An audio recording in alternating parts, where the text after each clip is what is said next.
Hey guys, it's Tape to Grape, and today it's a little bit of a different scenery at the park.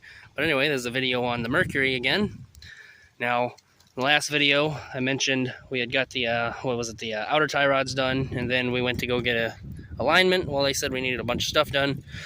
Lower ball joints, upper ball joints, inner tie rods with the adjustment sleeves, and then those are the main things in order to get the alignment done. Well, mostly just the inner tie rods, but ball joints are important as well.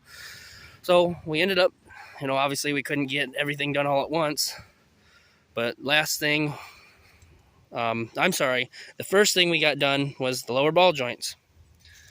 I don't know how well you'll be able to see them. I haven't even really looked myself. Let me turn the flashlight on real quick if I can. Perhaps you can see the new ones and whatnot, and there's the newer outer tie rods. We did not get the upper ball joints done because we had the original shop look at it again. They said the lower ball joints do need to be replaced. The upper ones do eventually, but they're not immediately going to break or anything like that.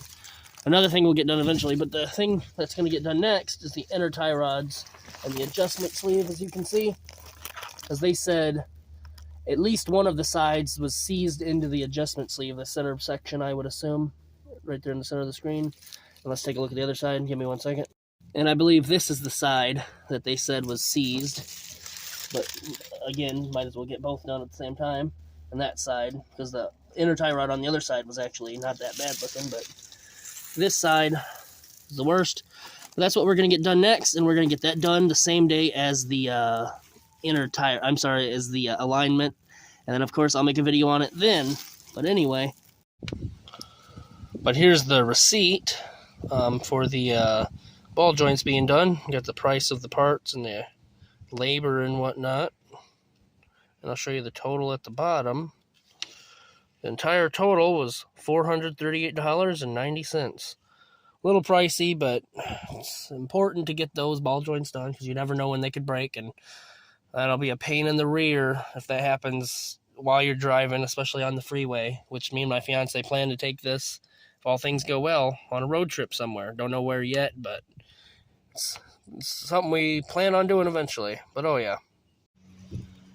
But again, as I had in the previous video, you can see how the wheels are kicked out like this on either side. On that side, it would be out like that. But you so notice how this one's kind of, it's either straight or it looks more like it's kind of turned this way. If you go over here and look at this one, well, this one looks like it's turned out to the other side, which ain't good either. And whenever you're driving down the road, it's like every time it's like get traction, you want to go either direction. It's hard for me to explain. I've mentioned it in my previous video, but oh yeah. It's not a good feeling, and we really need the alignment, and I really don't want to wear these tires out because you can see these are, I would assume, not cheap tires. I mean, they're still, dry cracked or dry rotted, and they still got a lot of meat on them left is what I'm trying to say. So I don't want to have to replace them, let alone those type of tires. I would assume they're somewhat on the expensive side compared to the cheap ones. But anyway, we got the ball joints done, and next video on this will be more than likely getting the inner tie rods done and the alignment. The shop quoted me, now I keep going to different shops. They always say shop around, never go to the same shop. Because I've heard different things, but let me know what you think in the comments, if it's good to stay at the same shop or different ones. But anyway, the shop I'll be taking it to get the inner tie rods done and the alignment is the same shop I originally took it to get the alignment. And for the inner tie rods and the alignment, they said it'll be around, $316 after tax. So let me know what you think. And like I said, next video, this should be aligned, hopefully.